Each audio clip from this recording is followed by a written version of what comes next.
Yeah, but I think the clock has struck 1300. Welcome to you, Matt, from Aquaporin. I think a lot of people might ask a water-saving company, which is maybe as important to also as the green agenda and the green transition of our energy supply. Let's not forget that. But why have we placed you here? I think one of the reasons is also, and maybe you will get a little bit into that your technology will also maybe make a lot of processes more energy efficient. But of course, your main focus is cleaning water and doing it very naturally. I know Nobel Prize technology in the past, but I think, Matt, I will hand the word over to you and you can do a presentation of your company. Yes, thank you very much, and thank you for having me here. Indeed, I think when you look at the Greentech agenda, water, I think, is definitely an area that is key and is very important, and both in terms of pure water, also energy efficiency. So perhaps maybe we can skip a few of those introductory slides, the forward-looking statements, and maybe let's go to the slide that shows the company. So I can start here. Thank you very much by introducing Aquaporin and who we are. So Aquaporin is a company based in Denmark. We're just outside of Copenhagen in Lyngby. We are a company of about 90 people. The majority are in Denmark. We have a few individuals in the United States and an R&D team in Singapore. Aquaporin is named after a protein that we use in our core technology, which is called the Aquaporin protein. This core technology, this protein creates our core technology, which we call Aquaporin Inside. And this Aquaporin Inside formulation is what is applied in our products, our membranes, and our systems that we deliver to three main industries. Those three main business areas are drinking water, industrial water, and food and beverage. Drinking water, it's about home purifiers. Industrial water, it's about wastewater treatment in select industries. And food and beverage is also about concentrating, in this case, not so much waste, but concentrating beverages and creating new products. What makes Aquaporin unique is that we're a company that is at the crossroads of biotechnology and engineering. So we have the biotechnology from the Aquaporin protein that through a biotech process we extract, we concentrate, we encapsulate in vesicles, and then we combine this with traditional membranes to then deliver membranes with enhanced quality, with enhanced performance that allow us to save energy, that allow us to provide clean drinking water. Even though we are in our scale-up phase and that we are really only a little bit shy of 100 people, we are a global company that offers global solutions, and we operate across the globe. And our strategy is to operate through key accounts. And so we have customers in the US, we have customers in Europe, we have customers in China, India.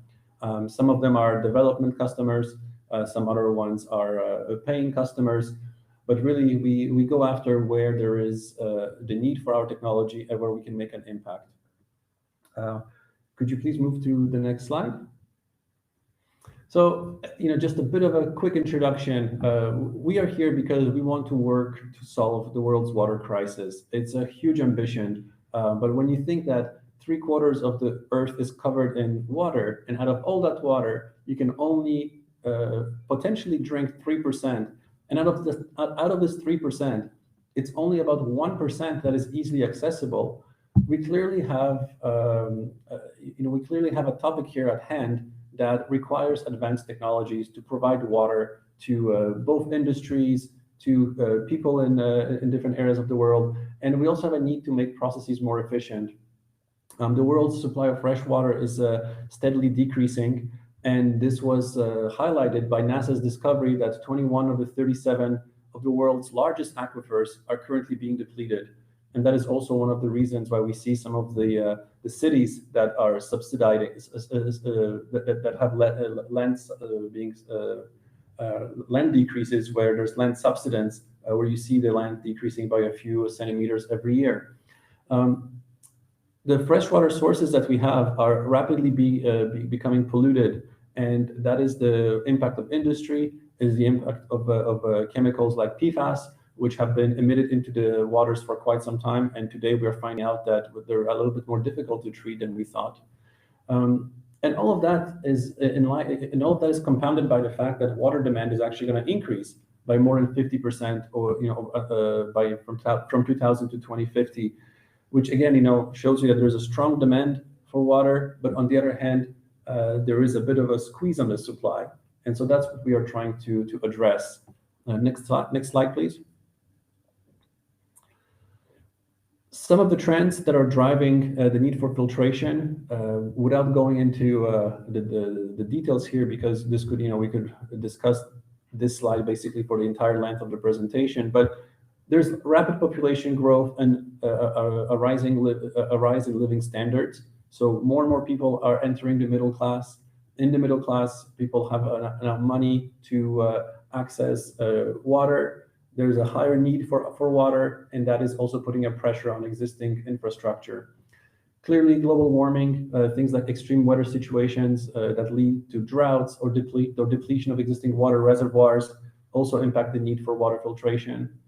Industrialization as a whole, basically, in any industry, you need water. You're looking at, for instance, there's been a lot of talk about now with COVID, the increase of the use of telecommunications, of the internet, of Teams, and so on, to have meetings remotely.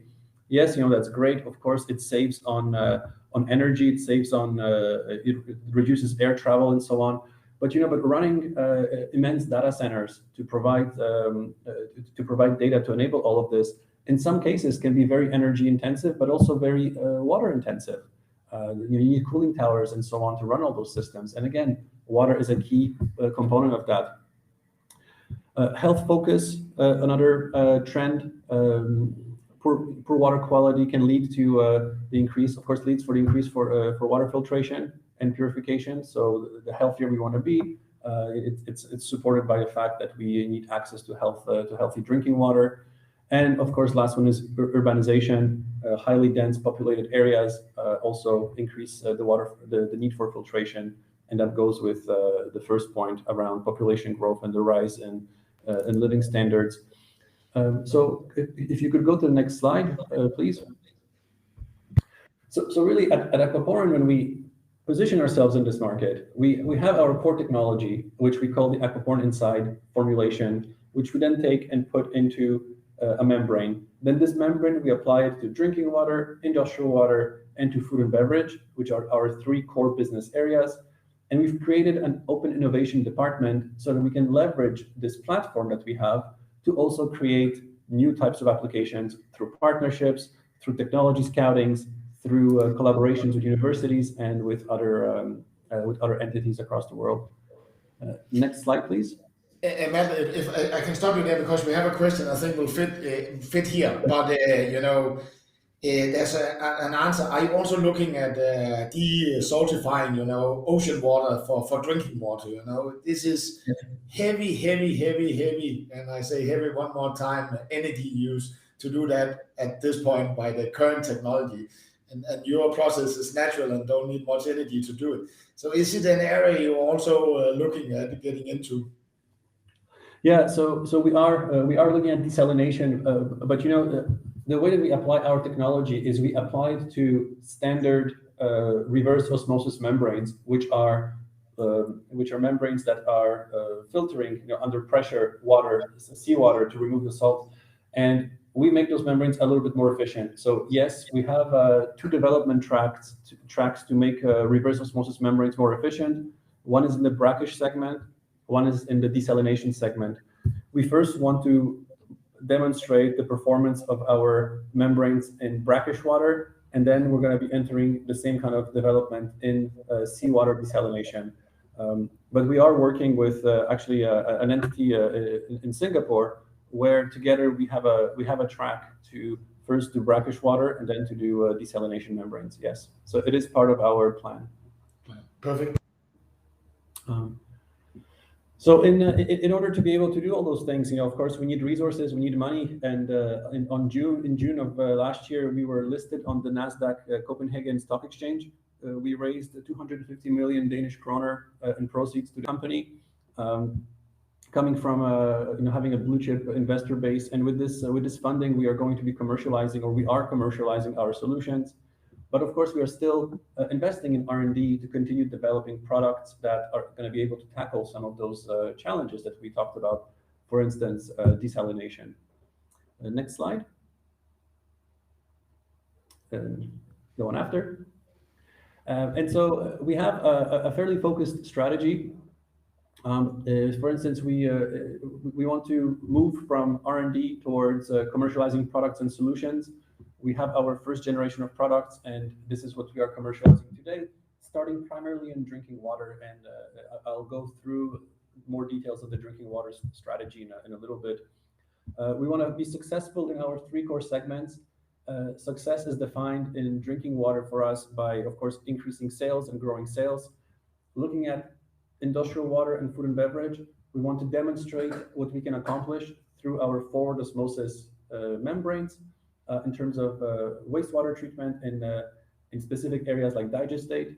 And in food and beverage, we want to demonstrate that our forward osmosis technology allows us to create better products, retain better flavors, and also in certain cases allow for more energy efficient processes.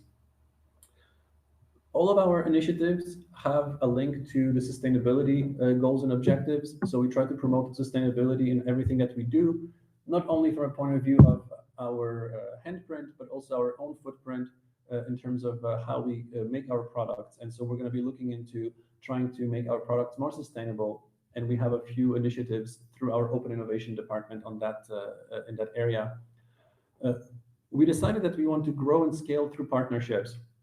What this means is that we're able to achieve economies of scale by working with partners to make our core products. So Aquaporin's added value, our core technology, is the Aquaporin inside formulation and the know-how that we have through R&D of how to apply this formulation to standard form products. And we work with CMOs or contract manufacturing organizations to incorporate our technology into their products and to create new products either together that we through joint development agreements, or we simply source existing products, study them, and convert them to another type of product. But it allows us to basically do the core of our know-how in-house, and to externalize the other components that we can then source from companies that can get better economies of scale than we could achieve by ourselves. And of course, we continue innovating.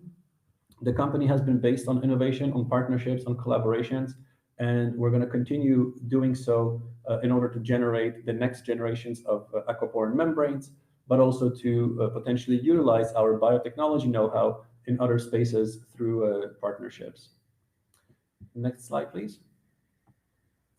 So starting with drinking water, in 2021, the majority, close to 72% of our revenue came from drinking water, and that is a very significant growth compared to the year before. And the revenue is at 6.4 million Danish kroner. The reason for this is that the drinking water market is the largest segment in which we operate. It's the market also that really values having access to water, what we call water filtered by nature. And our strategy in drinking water is to really promote this water filtered by nature, promote Danish design, promote Scandinavian water quality. And so that's how we commercialize our products, through a dedicated key account approach. So we try to work with accounts that can take our technology, can sell it under their own brand, but co-brand their products as powered by Aquaporin inside. That is a very important part of our strategy, because in drinking water, we are very close to the consumer market. And so for the consumer market, the branding part is extremely important. And so we really are trying to figure out ways how to grow our brand. But being the company that we are, of the size that we are, we cannot invest hundreds of millions of dollars in marketing. So co-branding is a good strategy to achieve a similar impact. In the near-term focus in drinking water, we want to continue expanding our key accounts. We want to add certain resources in target geographies, but we also want to introduce products that are in line with different types of market trends in both point of views and the flat sheet segment as well. So what this could mean, for instance, is we would like to introduce a kitchen filtration unit that answers some of the needs of the market that we have identified, and so we are aligning our product development in that direction.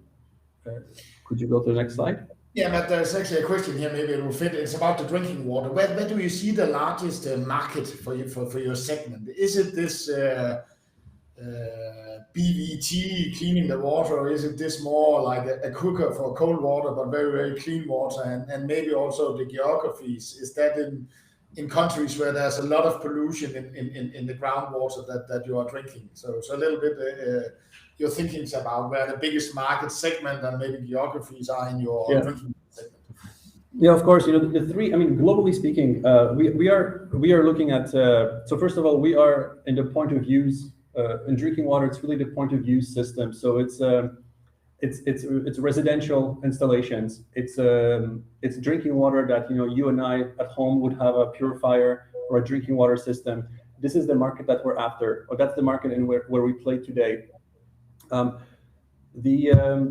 Geography-wise, it's really, China has about 50% of the market. US follows, and that's followed by Europe. So these are three segments that we're going to be playing in, where we are entering. We are in China today, we are in Europe today, and we are in a few installations in the US today. But we're going to continue growing those three segments. But again, it's not we don't go after super large numbers of resellers or retailers. We go after a couple of select key accounts, and that's part of our strategy. And again, it has to do with growing that brand. Even in countries like Denmark and where the water quality is fairly good, you don't necessarily have the problem of contaminated water with viruses, bacteria, parasites, or anything like that. But you do have some mention of PFAS. You do have very hard water, for example. And so we offer solutions that allow you to both soften your water and to ensure that you don't have PFAS in your water. And so you can really take matters in your own hands. And the cost of the units is actually not very high. So we can all do this at a very affordable cost. Yes, thank you, Matt. And speaking of some of the new products that we're introducing, I think this is what our kitchen purifier will look like, or close to it. So it's really something we have in development right now, and this is a unit that we would like to promote to higher end kitchens. We're designing it with some very good input from some of the top kitchen manufacturers, and of course we're going through some iterations like any product development. But we do feel that there's a market segment today with an unmet need. This unit allows you to have boiling hot water. It allows you to have ice cubes. It allows you to have regular water, RO water, cold water, and you can program it for the volumes that you want. It's connected to your phone if you want to know how much you have used, how many plastic bottles you have saved. So it allows us also to get closer to the customer. So that is something that is coming up. It's something we're developing. So as it says here, stay tuned. We would love to give you more information about this in the upcoming months. Next slide, please. In industrial water, it's really all about wastewater treatment. And this is our second segment in terms of revenue. And here we have two technologies. We have reverse osmosis and forward osmosis. So reverse osmosis is the same type of technology as we have in drinking water, except that it's a bit higher rejection, and we apply it to various industrial streams. And it's based on a product line called Clear that we just launched at the end of last year. The other technology that we have is forward osmosis, and that is the technology that we use to concentrate waste, extract clean water, reduce the volume of waste, reduce the load on evaporators, for instance, which are extremely energy consuming. In many cases, this also lowers the carbon footprint. And what we're able to do here is to enable companies that want to scale up, that want to increase the size of their factories, to have a way to manage their wastewater in a compact way without necessarily building a much larger wastewater treatment plant. So that is really in industrial water. It's a lot about energy savings. It's about footprint reduction. It's about reducing the transport time or the transport volume. And lastly, we also want to look at resource recovery in industrial water. So meaning that we're looking at applications like lithium. We're looking at applications like recovering fertilizer from wastewater. And our primary areas that we are looking at are the digestate industry. And we also have a close focus on the textile industry, where we hope to pilot with some larger brands this year. Next slide, please. So speaking about the digestate industry and the biogas industry, with today's kind of political situation, clearly Europe is rethinking a bit its gas and energy strategy, and I believe that biogas is something that we're going to see evolve quite rapidly, even more than it is today. What our technology allows to do is when you produce biogas from manure or some other sources of some other biological sources, we can take the digestate that comes from the digestion of this raw material, and we can concentrate the digestate to reduce its volume, extract the water, which is actually extremely clean, and so we can use this water for irrigation, for reuse, for other purposes.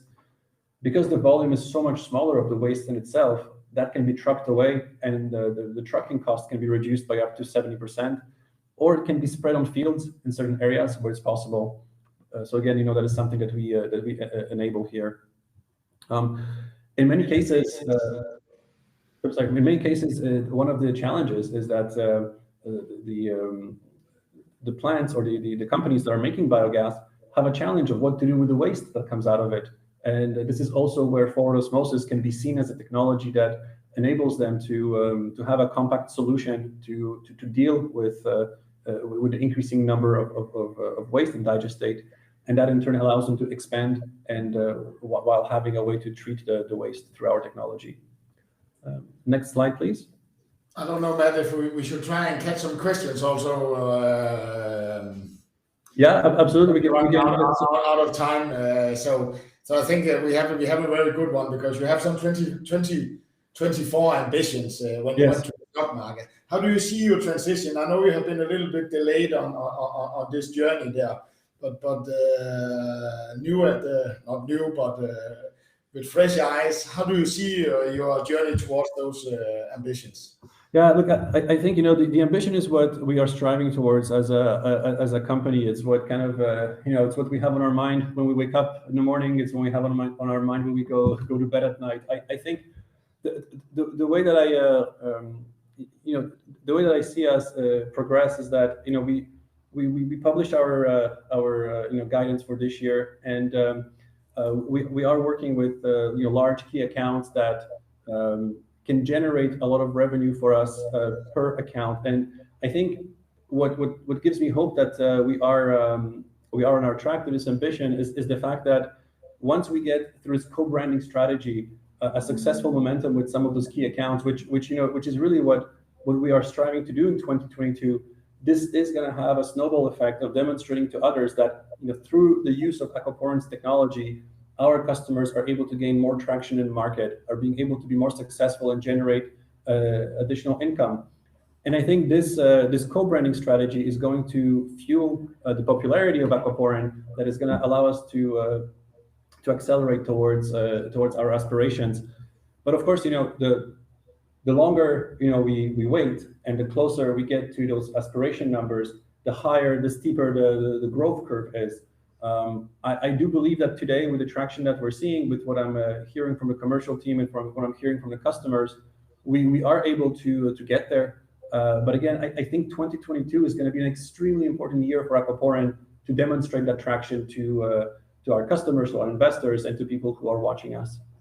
And by I say co-branding, that is partnerships, really increasing your muscle. Just the two co-brands, or the brand, is that a very, very clean water and very, very low energy to clean this water? Is that what your brand want to be out to the public? I know I'm simplifying it, but is that in general terms what you want to? So basically, what I mean by co-branding is you can imagine a purifier made by a company like Philips. We've announced that not too long ago. You can imagine the sale that we have of the products sold by Vestel in Turkey. And I imagine that those products are actually, it says on them, powered by Aquaporin inside. And that's what we mean by co-branding. So it's really about, purely from a brand perspective, recognizing the visibility and why we would want to do that, why those customers would want to do that. It's because it allows them to differentiate themselves by showing to their customers that their products are actually based on water filtered by nature, on this biotechnology story, on this marriage of biotechnology and engineering that provides you a more efficient purifier, and that is based on a very unique technology. So that is the branding story for drinking water. In industrial water, it's all about energy savings. What we promote is energy savings, lower volume, and in food and beverage, it's about preserving aromas, preserving flavors, and we call that natural concentration. Actually, that's our internal lingo. Okay, perfect. Thank you, Matt. Unfortunately, we are running out of time. I know we could continue much longer. No problem. I think we covered the majority here. Yeah. Perfect. Thank you, Matt, for joining, and thank you for good questions out there. Yes, thank you very much.